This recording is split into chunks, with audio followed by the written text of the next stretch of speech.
and Email Marketing, and Mark Feldman, the VP of Marketing here at Netprospex. Please ask any questions that you have throughout the entire broadcast. You can use the questions area on your screen, and Craig and Mark will get to as many as possible.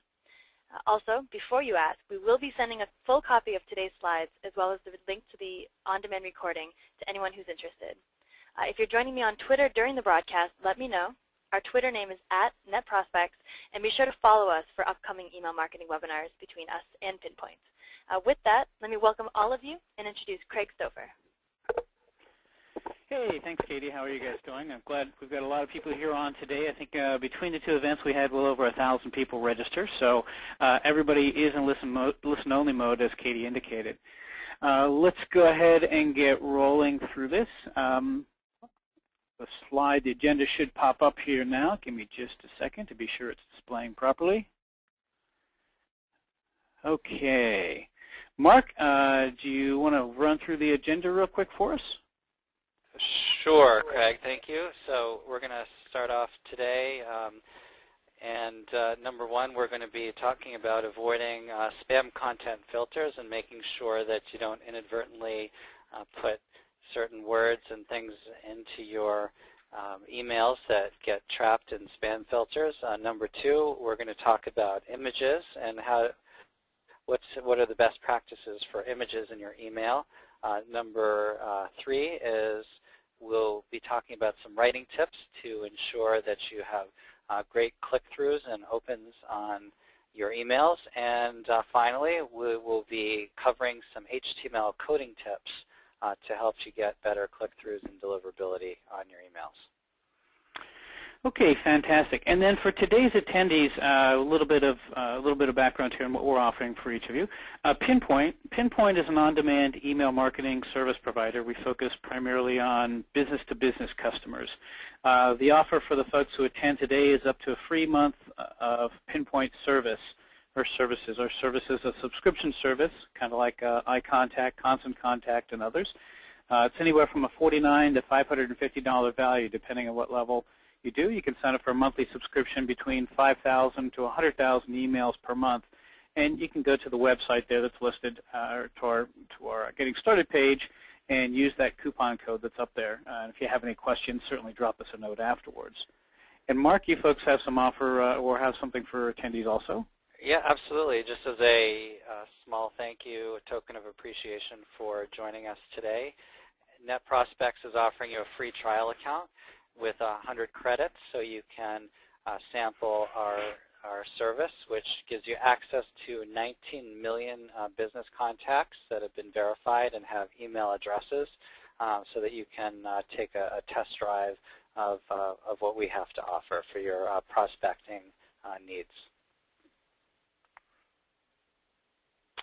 So wanted to cover also what today's session is and is not. So what we're going to help you do is really get into some tactics that you can use to increase your responses dramatically by increasing the response and deliverability of your HTML emails. One person had said, hey, what this webinar really is about is why do good emails go bad?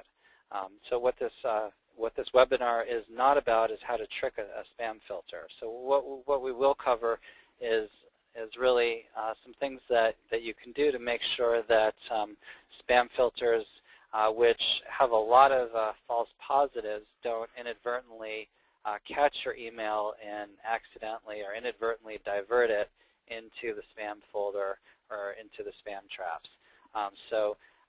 Craig, who runs Pinpoint, has been sending out millions, if not hundreds of millions of emails, and from a lot of data that he's seen, has developed a lot of best practices about what works well and what works great to ensure that your email reaches the recipient's email box. So he has a lot of just great firsthand knowledge in that regard, and we'll be sharing that with you today.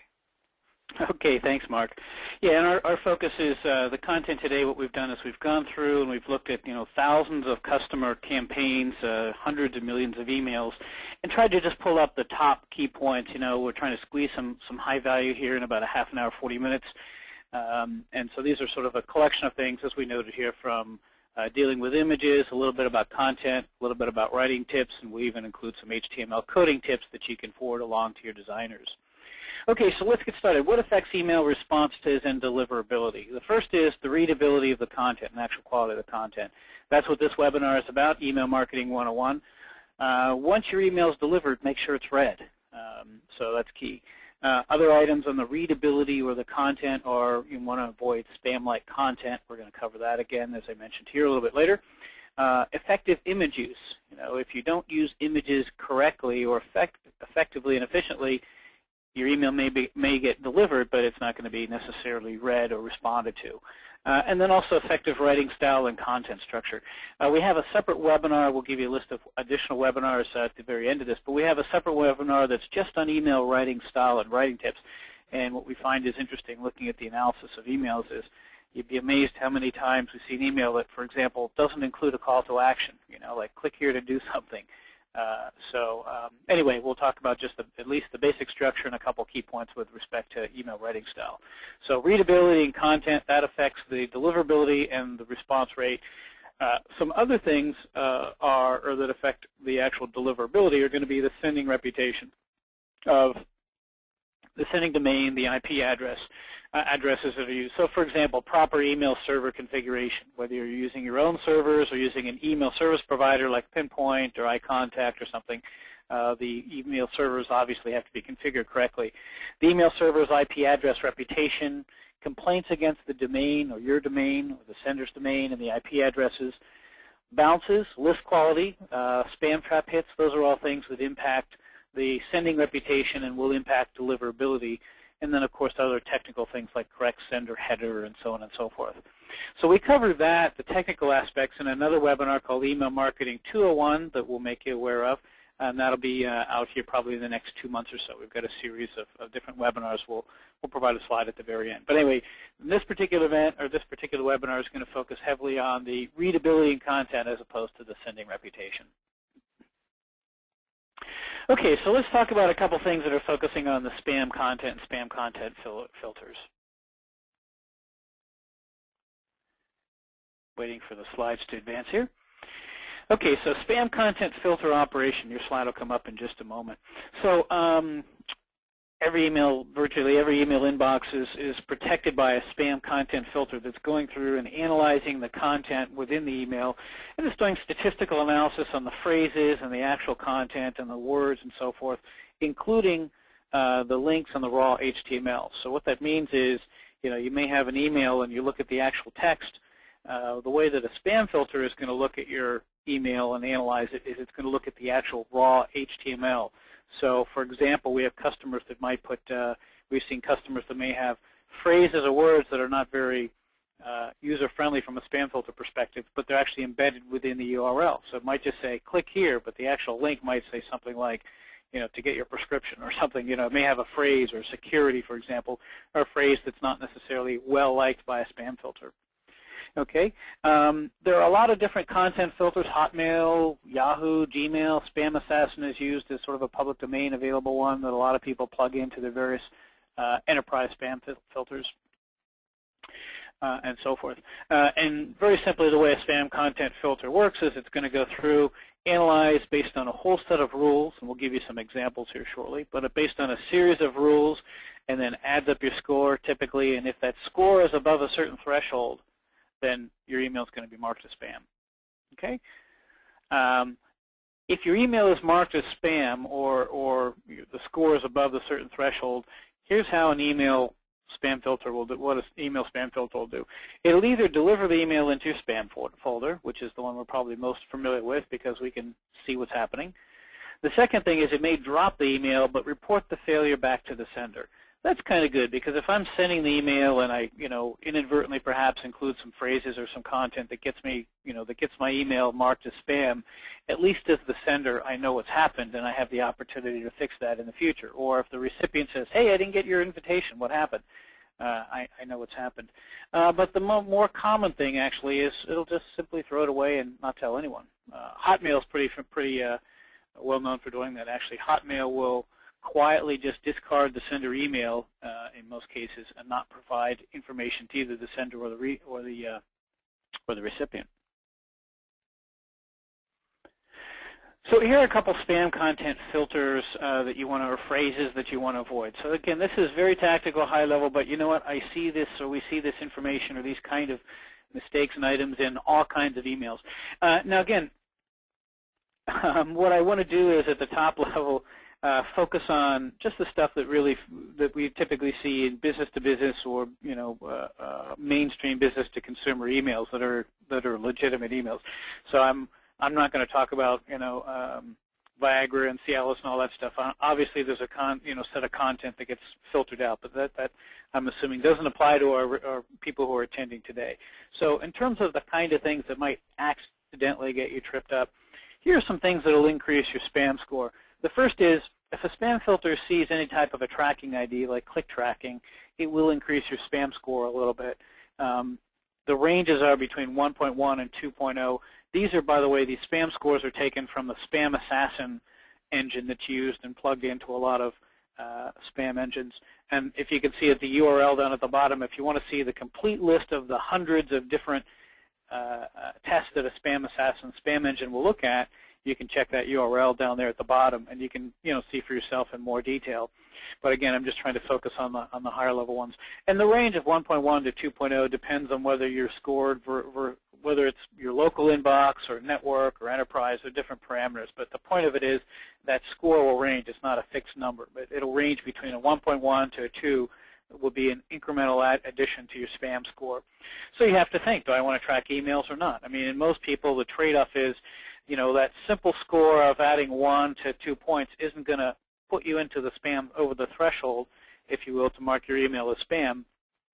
That in itself isn't enough to get it marked as spam in 99+% of the cases, but it is important to know that one thing might be enough to just slightly put you over the edge in some cases and get your email marked as spam. But there's a trade-off. Do you want to be able to track your emails or track your click-throughs, track your content at the expense of having a slightly higher spam score? The second one is HTML and text parts are different. When you create an email, you can create the HTML part, and then you can also create a text part. And we still find that, in particular in business to business and in technical recipients and primarily, about 15%, between 12 and 15% of recipients have still set their preferred method to be text or receive information to be set to text. And so that means they don't want any images, they don't want any, there's no HTML, you're actually just sending the pure text email. Okay, so what happens is when you create an email, like in an email provider's system like Pinpoint or Constant Contact or something, you can create both the HTML, potentially graphic laid out and so forth email. You can also create just the text version. And the email system will bundle those two up and send what's called a MIME format and send both of those components to the recipient. And then the recipient's client system or client email will determine whether it wants to open the text version or the HTML version. Anyway, if the content or the basic idea in those or the basic content between those is notably different, so for example, in the HTML version you might be talking about real estate, but in the text version you're talking about something completely different, that's going to add some points to your spam filter, or excuse me, to your spam score. A slight variation of that is if the message has only a text part or only an HTML part. So this is probably one of the largest mistakes or oversights that we see in our customers is they create the HTML version, they do nice layout, they use fonts and so forth, create a nice design layout, but then they don't put a text version for the text recipients. That actually will raise your spam score by anywhere from roughly 1 to 2 points. A couple other phrases that you've seen, your bills, your family, as seen, buy, millions, dollars. There's a bunch of phrases, and each of those individual spam score, phrases rather, can increase your spam score by anywhere between 0.9 points to anywhere to up to 3.2. Obviously, all the variations of different medications that you can think of will also increase your spam score. Each occurrence of those will increase the spam score. And again, this is looking not only at just the way that your email displays, but at the raw, flat HTML. So if you happen to have a URL that included, for example, as_scene.com or whatever, or .html, as part of the URL, that would still get caught. A third item is, or another item rather, is the subject is in all caps. We get a lot of questions about this, but if you have all capital letters either in the subject or within the body, that can add anywhere from 0.5 point to 1.5 points to your email. The email address appears as a subject. So we've all seen this, right? You get if you go and look in your own spam box and you see, Craig.Stouffer@pinpoint.com. Hey, respond quickly. If the email address, and in fact nowadays also the email's recipient, their first name is in the subject, that'll add anywhere from 0.7 to 1 point. Excuse me. Yeah, that'll add anywhere from 0.7 to 1.2%, or points rather, to your spam score. Another one that's a bit of a surprise is if you start your email out with just the phrase "Dear friend," that's not good. That's going to add, at least 2 points, typically 2 points to your score. If you say "Dear something," like "Dear Jane," "Dear Joe," "Dear Jack," whatever, that's going to actually add something to your, almost 2 points to your spam score too. So again, these are just little things that you wouldn't typically expect that are actually going to improve your increase your spam score. Money back guarantee, act now, probably no big surprise. Those two will add to your score. And then just generally speaking, we have customers that are in the finance industry, very legitimate businesses. We have pharmaceutical customers. We have customers, probably the biggest one is in security. We had one customer that was in the physical security and identity theft management arena. So their first emails, when they went out, their first email had a score of like 19.5 because it was completely legitimate, but the types of the topics that they cover in explaining their identity theft product happened to hit a lot of the spam filter, not so friendly phrases, if you will, from a spam filter perspective. Anyway, there's just a few. Those are some of the more common types of things that we see. Wanted to let you know. And again, if you want to get an idea of what a spam checker will look at, check out the URL there for Spam Assessment. I'll give you the whole list of hundreds of tests. You can see them in some long detail. Okay. And with that, I'll stop for just a moment. And Mark, do you see some questions here as I look over the images section? Do you see some questions there that we might be able to work in?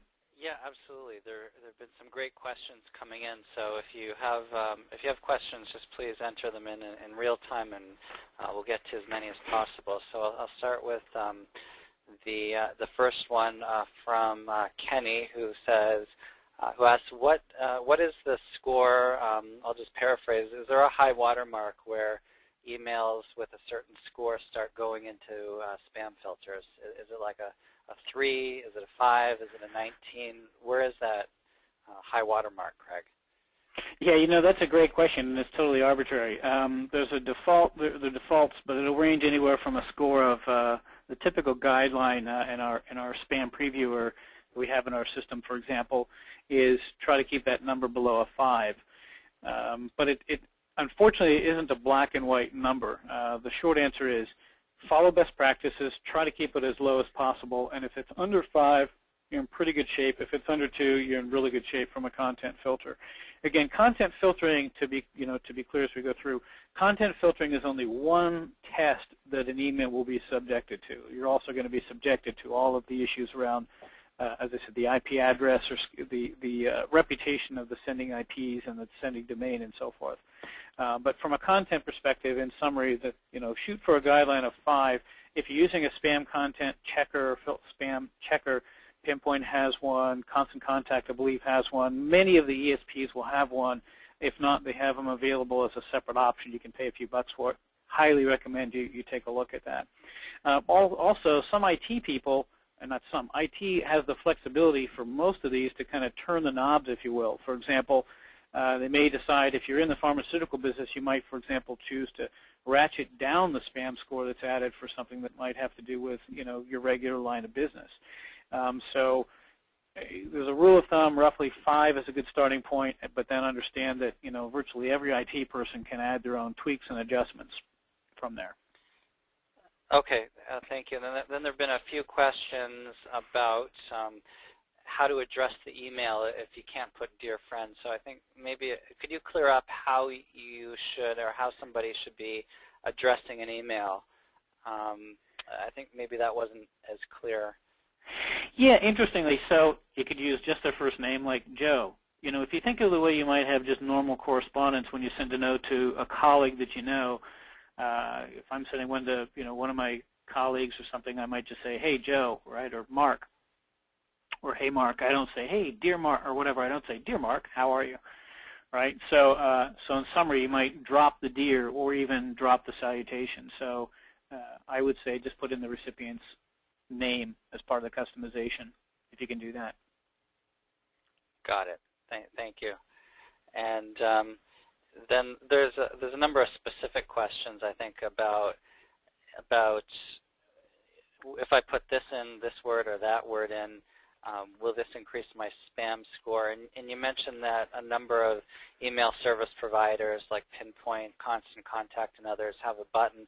What happens if you're using a service that, for example, does not have this service built in? Is there another way to check your score?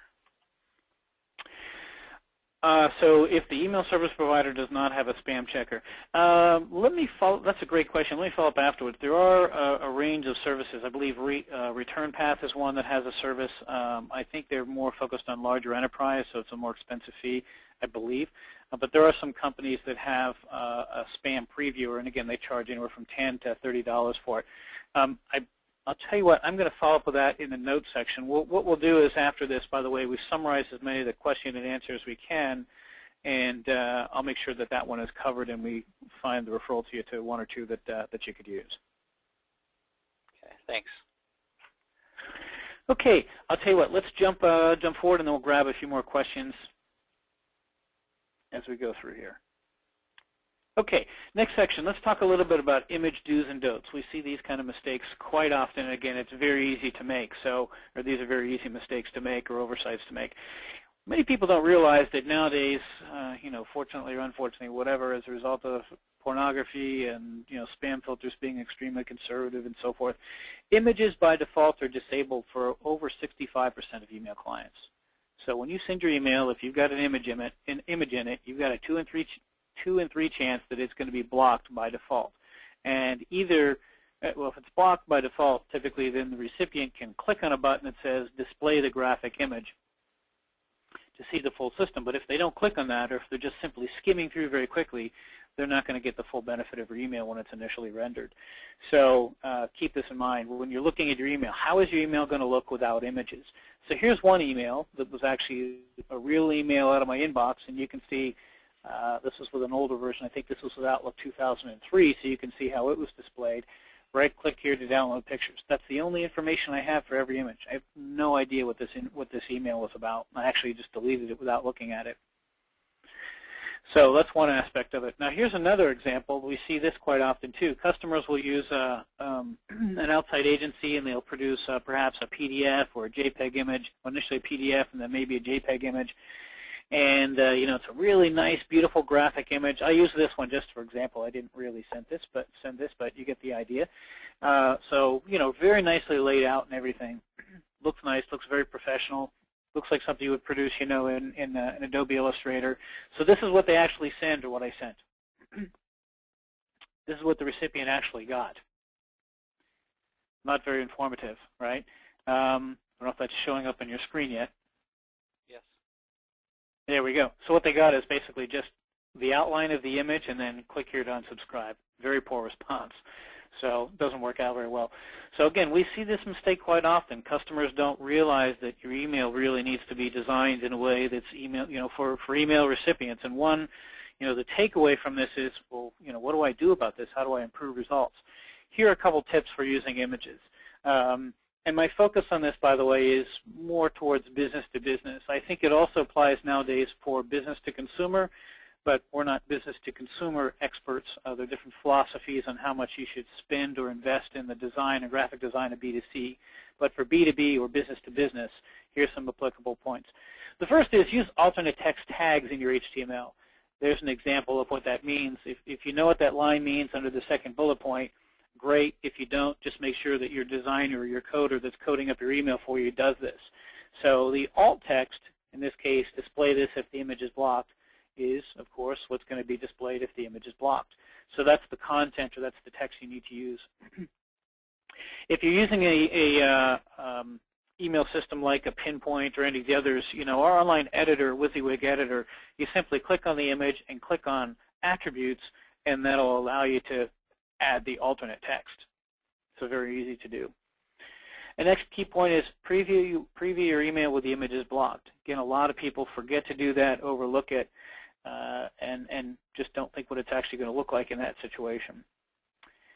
And then finally, never use one big image.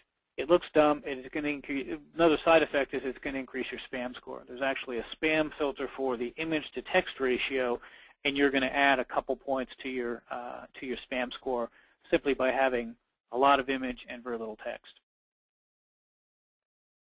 Okay. Mark, we're going to jump into some email writing tips. Do you want to talk a little bit? We're going to start about how you kind of break it down, and you want to give us a little more information? Then we'll. Absolutely. So we find there's some best practices you can follow that will help you increase your open rates and your conversions on your emails. And what we recommend doing is really look discreetly at each part of your email as really separate sections. And if there's some takeaways from this, look at your subject and your from as one section of your email. So when you are looking at your subject line, you really want to keep a small, short subject, and your from needs to be recognizable. So when somebody looks at an email, the first thing that they're going to see and make a decision point on about, do I delete this or do I go further and open this, is going to be who it's from and what's the subject. So do I recognize this person or this company? That's really the key thing, and I think, Craig, correct me if I'm wrong, but the statistic is, I think it's really 60% of the emphasis on your email needs to be the from and the subject. Is that right? Yeah, a good chunk of it. We have what we call the 50-50 rule, which is you should spend half of your time on the subject and the send from, and half of it on everything else. So in particular, that's probably a bit of a surprise to B2C folks that go off and spend a lot of time on the design, on the graphics, and apply this rather into a business-to-business environment. You really want to actually spend about half of your time just on the send from, not so much the send from, but really the subject and the first introductory sentence. Right. So that subject needs to catch somebody's attention. If it says something generic like newsletter or weekly e-blast or something like that, it's not really going to catch somebody's attention and make them open it. So it needs to say something that's going to give them some context or catch their attention.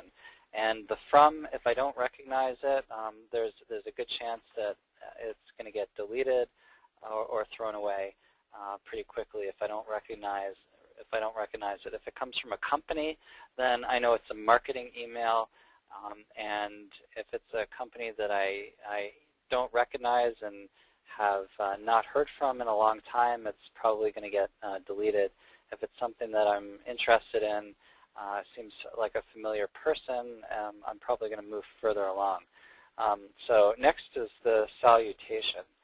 So that piece is important because that salutation is going to be one of the first things I see. It might be one of the only things I see.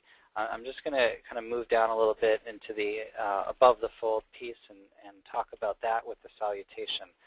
So most people, if you think about what you see in an email, it's really what we call in this above the fold area.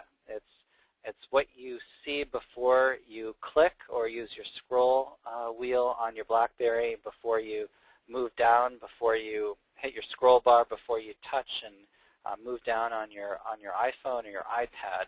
It's this area that appears above the screen. So it's going to say, Mark, comma, how are you? It's going to have all that information above the fold. That's really the key piece of information that is going to need to entice your target and give them some reason to either click or look at the rest of your email. So I get a lot of stuff emailed to me every day, and assuming that the subject's interesting, I'm going to see it on my iPhone because I'm looking at a lot of stuff on my iPhone, and it's got to have a lot of compelling content that's above the fold. I'm not even going to give it a second of time and go even further down. So you have to look at what kind of content do you have above the fold. So that's really where you need to put most of your emphasis. And that's why the body, the signature, is a lot less important than what you have in your salutation and what you have above the fold. So that's where we say you got to think above the fold. So next is really what's in your body, what's in your signature, and the links. And we talk about making effective use of your links. And one issue, one takeaway that we recommend is putting links very high up in your email, really at the top and above the fold. So ultimately, as marketers, we're being measured on how many clicks and conversions and so forth that we get from our emails, and we want to make those links as easy to access as possible, so we want to put them high up. So if you'll notice in the email that we sent you for this webinar, those links to click on are above the fold. So you'll see other webinar invitations where you have to hunt around and dig around for those links, but for our webinar, you can click on things very easily and then end up on a landing page where you can read some more information and make a decision about whether you want to sign up for the webinar. So really that email is really critical about putting as much as possible above the fold. Keep the email short. People read emails today on mobile devices and in small spaces. They get lots of emails. They're very busy. So I would even recommend that you send yourself an email, take a look at it, what it looks like on your BlackBerry, on your iPhone, and it's got to say above that fold exactly your unique selling proposition and incentivize people to click on something and have everything before somebody has to scroll or has to touch the screen. And if you can really sell somebody before the fold, I think you've got a winning email. Okay, good. Thanks, Mark. And I think one of the takeaway points from this slide, I know it's just a couple bullet points in the overview, but I would say, from our analysis, probably 60% of the emails that we see are missing some of the key points here, just the basic content. And a high percentage of them don't focus on subject and from. We also have a separate webinar for writing tips. We'll have a link to that, I believe, at the end here. But if you want more information on just writing tips and writing structure, we have a separate webinar for that. Let's talk about the importance of email subject. A couple key points. I'm just reinforcing what Mark just covered here a little bit in the previous slide. But basically, people interact with email very differently than they interact with a mail piece that you get or for print media. 40% of, or greater than 40% of the decision to open is based on the combination of the subject and the send from. We've seen numerous studies that have placed that anywhere from 40 to 50% and above. So again, just really reinforcing that point. 69% of recipients, according to the ESPC, 69% of recipients decide whether to report your email as spam just based on the subject line. So again, really drives that home. The 50-50 rule, as we mentioned to you, really focus on 50% of your effort on the subject and intro. We also have what we call the 80-20 rule of email subjects. Again, I mentioned that people interact with email very different than they interact with print. The 80-20 rule is that roughly 8 out of 10 people will skim your email subject line, assuming it's in the inbox, right? If it's in the spam filter, that may not, or spam folder, it may not. But roughly 8 out of 10 people are going to skim through your email subject line. You're going to get a quarter of a second to a half a second of their attention at that point looking in their inbox. Typically less than 2 out of 10 will read the rest or take an action. So key points for you if you sort of think of the funnel effect of that.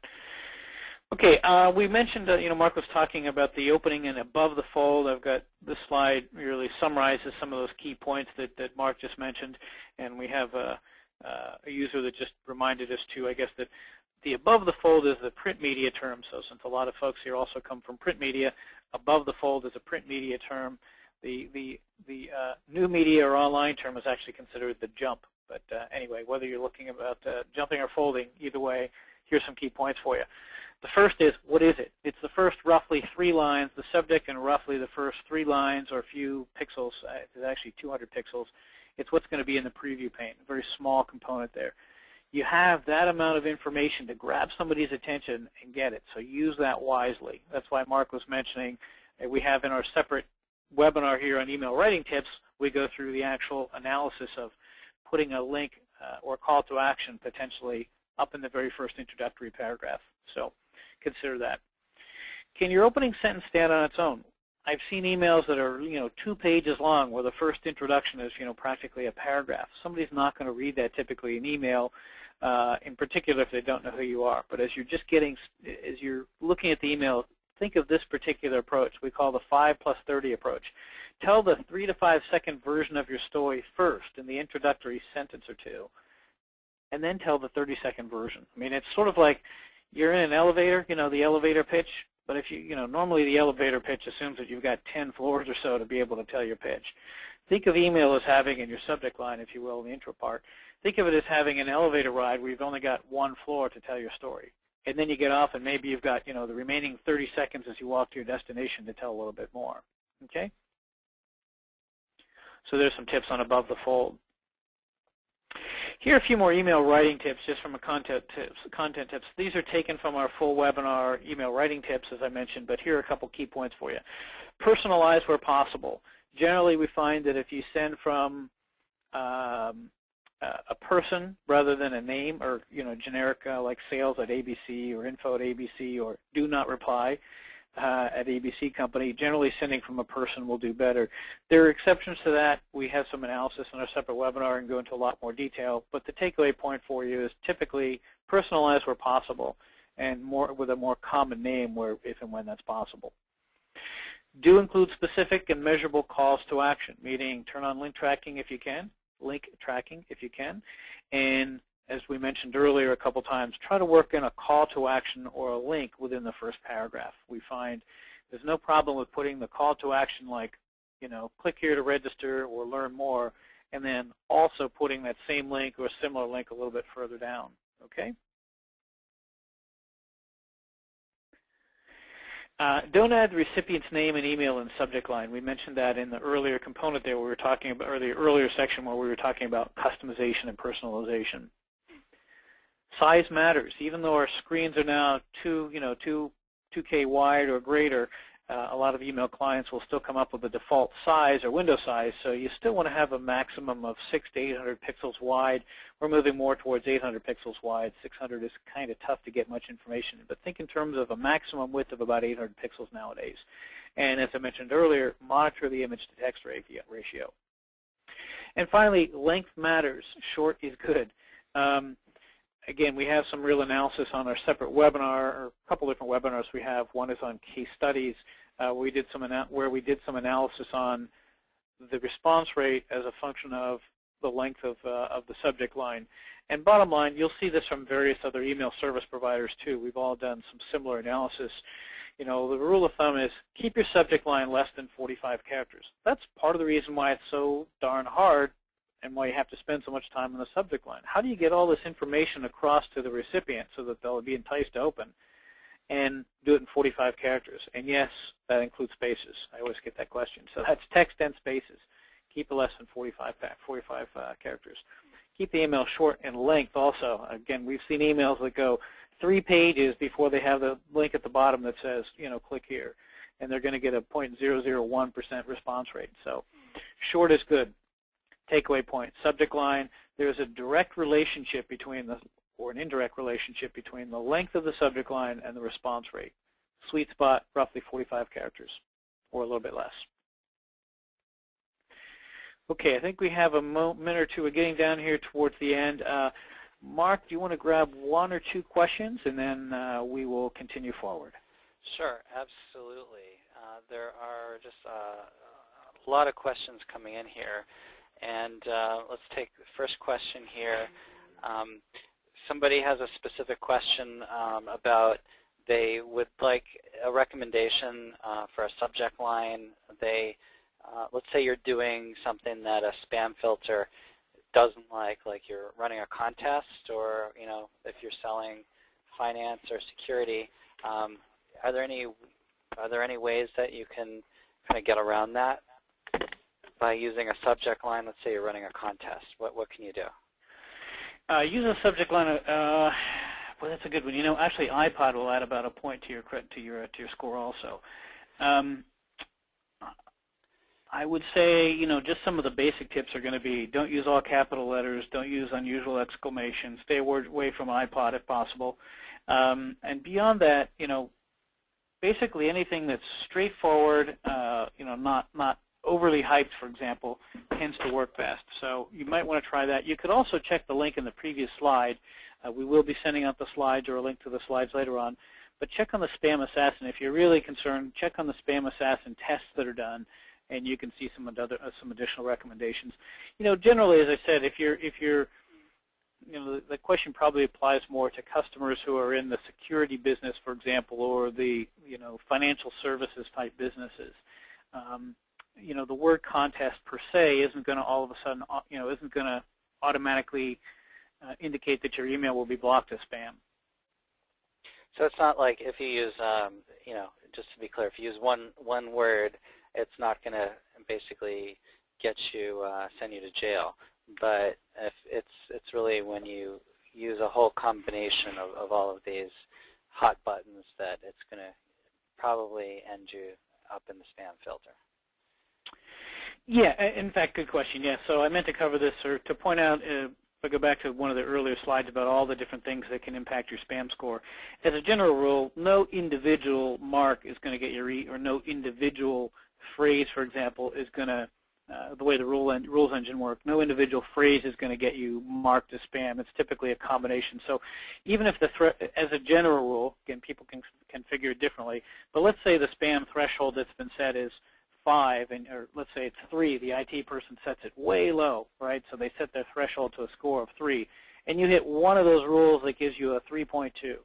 Generally speaking, that would still go through. You also need to hit more than one rule. Again, there's exceptions, but that's the rough rule of thumb. You need to hit multiple rules in order to be blocked based on content. Again, you get blocked for other reasons. Okay, well, I'll tell you what, we're getting tight on time, so I'll go ahead and plow through, and then we'll try to get some more of these questions. I've tried to answer, we both tried to answer a few of these, few of you folks individually too, as we're popping up here, so try to work more in. Okay, let's talk about email coding or HTML coding. You know, a lot of people don't realize this, but email has very limited rendering abilities as compared to website. And in fact, some of the best practices for website design are worst practices, ironically, for HTML email design. So a couple thoughts for you, factoids. 70% of B2B email clients or more use Outlook of one form or another. Outlook 2007 supports only 42% of HTML code features. That's pretty scary. I mean, when we think about it, you know, there's HTML that will work fine on a website, and when you try to display it in Outlook 07, it will break. Also, if you try to display it in Gmail or Google Apps, it will likely break or may break. Google Apps supports about 53% of the available HTML code. By the way, people will say, well, hey, I'm in business to business. I don't send to Yahoo recipients. I don't send to Gmail recipients. It turns out you do. I mean, keep in mind that Google has, you know, Google Apps, their enterprise solution for businesses, and a lot of businesses, I don't know what their latest number is. It's over 1 million, I believe. Businesses are actually hosting their email, you know, with Google. So that means it's still the Gmail client, just as the, you know, identical to the client version. So that's real important. So 42% of HTML code is handled by or is supported by Outlook 07, 53% by Gmail. What does that really mean for you? What that means is you want to keep your email designs as simple as possible and use one of the email previewers. So many email providers have either standard or as an extra fee service the ability to preview your email and see what it's going to look like in different email clients. In Pinpoint's case, we have 7 or 8 different systems that you can, we have a previewer that will preview and show you how your email will display in 7 or 8 different, you know, email clients, so you can see exactly how it's going to display and see whether you're going to have problems. And then we display the warnings with your HTML code that say you can't use this tag or that tag, so you can go back and have the HTML code modified. Yahoo actually does the best at rendering. Yahoo covers, I don't know the exact percent, but we find that Yahoo covers almost everything that a website would or web-based HTML would. I'll talk about some exceptions in the next slide. Here are a couple things that Outlook 07 does not support. And another way I could use this, I could paraphrase this bullet point is, design to the lowest common denominator. Don't use any of these features if you're sending email. Okay, background images. That's probably one of the more annoying ones that I see from customers. For whatever reason, Outlook 07, and I hear Outlook 2010 is even more limited, but Outlook 07 does not support background images, which is very commonly used in web designs. It doesn't support forms. You can't embed a form. In most cases, most or all cases, it's going to be blocked, or the content rather will be stripped for security purposes. The same with Flash, JavaScript, other plugins, animated GIFs. None of those display properly in Outlook 07. So any kind of animation or embedded videos or anything like that, not possible with Outlook 07. CSS styles that are called positioning or floats. Your designers will know what that means, but basically those are some important styles or HTML coding that you cannot use if you want to display properly in Outlook 2007. Even a simple thing like using an image as a bullet point, so these bullets are nice little circles, but if you wanted to make it an arrow, for example, or a check mark, you actually you can't specify that as a bullet, which you could do in standard HTML, for example, as a style sheet on a website. But what you would need to do is actually design that as a little image and then the text for the bullet. Okay, and then video. So basically, as one person pointed out in an earlier version of one of our webinars, tell your developer, code like it's 1999. I mean, really, you need to code in very simplistic mode. So one of the other questions that comes up is managing HTML styles in email, because, as I said, with email, the best practices for website design are that you want to take all of your design and put it in a separate style sheet. In HTML designed emails, you really can't do that because email clients don't support external style sheets.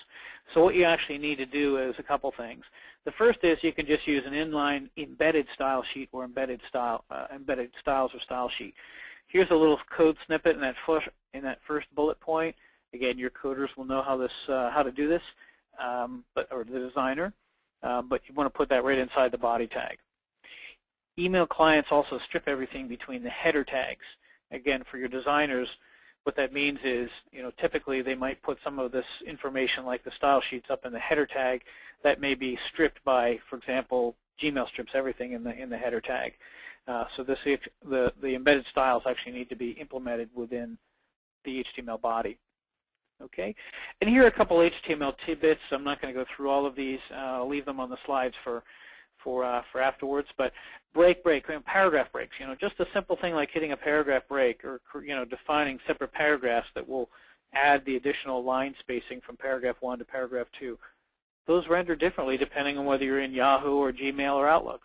So the more portable version is to use a break character. That's like the Shift-Enter key instead of the Enter key, for example.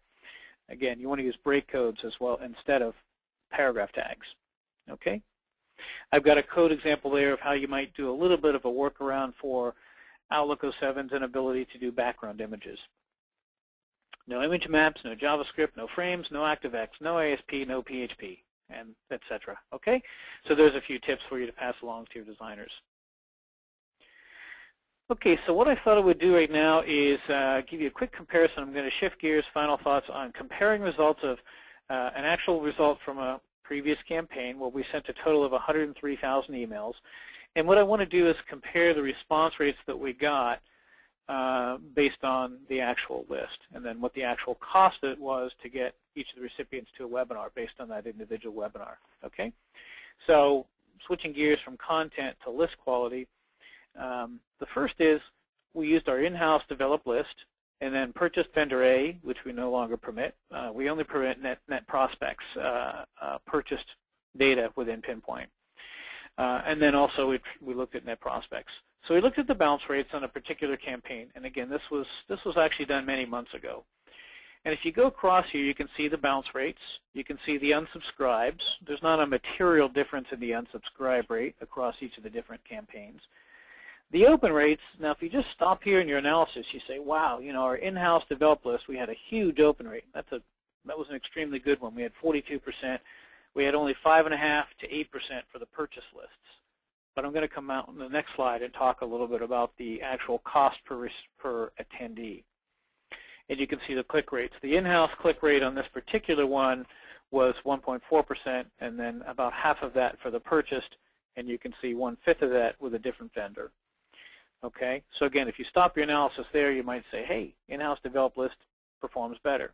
That's common sense. We all know that, frankly. But I think if you go to the next level of, okay, what did it really cost me per recipient or per lead or per registrant, depending on your metrics?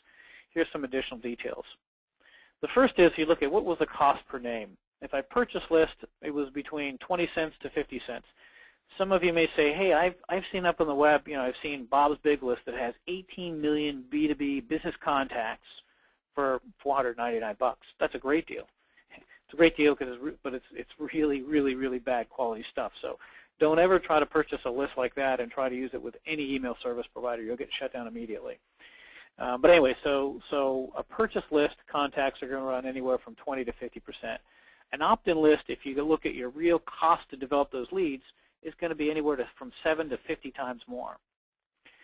On the other hand, if you look at the cost per registrant, okay, so we just looked at the cost to purchase and the actual response rate, net bottom line is we found that the cost per registrant was roughly 1/3 for our list from Netprospex as it was from our in-house developed list. Now that's only amortizing it over one event, but that gives us an apples-to-apples comparison.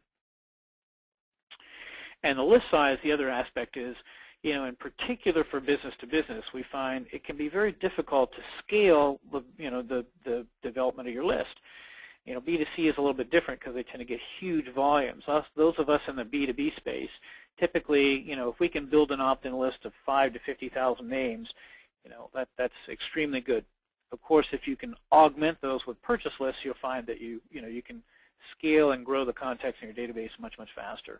So our recommendation is use Netprospex to complement opt-in lists. We're not making a suggestion or recommendation, go out and spend a bunch of money and buy lists, but consider doing something like using Netprospex to complement your existing opt-in lists and potentially expand your prospect base. Keep your list clean and then track and measure results. Okay, the last 3 minutes, if you can, what we'd like to do is just tell you a little bit about us as the two presenters. We have 2 slides each, and then we've got a slide here on future webinars coming up, if you'd like to join us afterwards. And I'll look through and see if I can squeeze in 1 or 2 questions. Mark, you want to tell us a little bit about Netprospex while I look for a question or 2? Sure, absolutely. Thanks, Craig. And I'll just do it really fast. So Netprospex is a business-to-business database built with 19 million business decision makers. We use user generation to generate our contacts. People trade in their business contacts, which we use a verification process to verify the quality of the data, and we guarantee the quality of every record. And every record has job titles and industries, and what marketers do is they really decide what their target market is and use our online SaaS-based tool to build a targeted list of decision makers that they want and use us to quickly build a pipeline for their sales teams.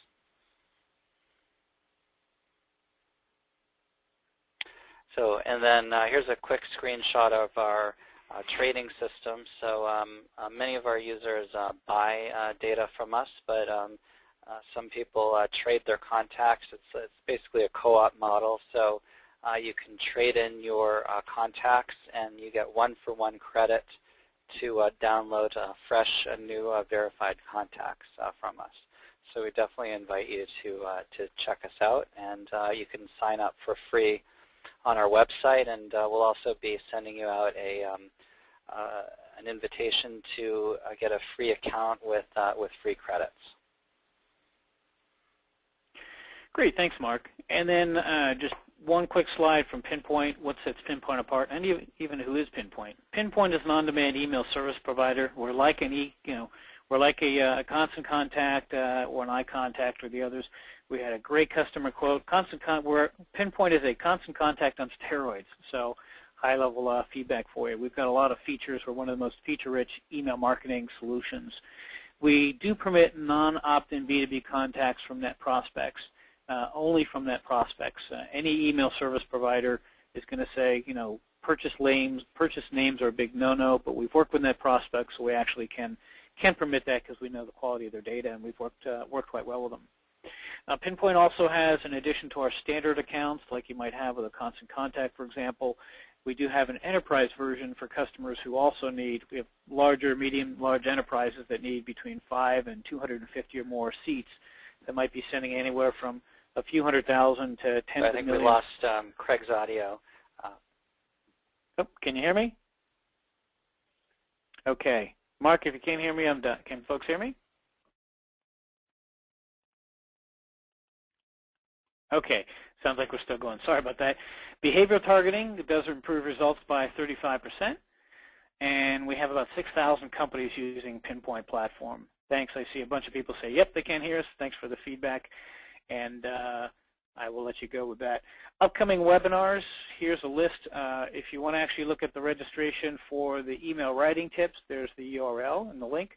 We will send out an email. It will probably go out tomorrow morning. I don't think we'll still get it out today, but we'll have an on-demand version of the webinar. We will also have a summary of the Q&A, as many as we could get to that we can write up and summarize, and that will also include a link to our next webinar, the registration for our next webinar, email writing tips. But you can see some of the other topics we'll cover. We cover case studies for split testing to improve email results.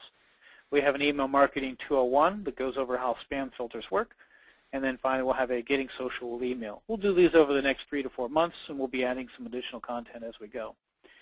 Okay, thank you kindly for joining us. We hope this has been informative and useful for you. Here's the contact information here, popping this up on the slide. We'll leave it with that. And we hope to see each of you in one of our following webinars. Thanks for joining us.